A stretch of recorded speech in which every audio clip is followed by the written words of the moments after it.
Tonight's movie was 28 Days Later. I have the new 28 Months Later movie on my list this year, so I wanted to go back and watch the original one because it's been a very long time since I've seen that one. I've seen 28 Weeks Later more recently. Sorry for the late video. I worked very, very late tonight, but still stuck true to what's going on. I'm really curious what the budget was for this movie because it seemed very low budget, but also it is from 2002, so it's definitely a more dated movie.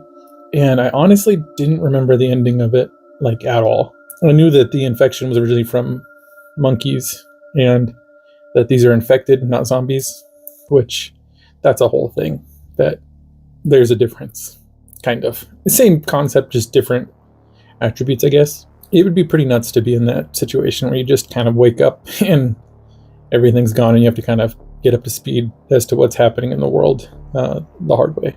I like that they did a really good character development in this movie, especially following Cillian Murphy. Just kind of the way that he changes as things go. Initially, he's very much against killing people and doing what is needed to survive, and he ends up meeting a group of people who kind of teach him the ropes, and they're very much, we're going to do what needs to happen.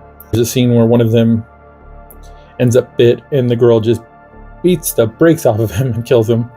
It's kind of brutal, but if you kind of think about that situation, that's what it comes down to. And then there's a scene later on in the movie where he's going pretty apeshit on someone, and the girl who originally was the one that taught him the ropes thinks that he's become one of the infected because of the way that he's acting, but he's just trying to save them from the situation.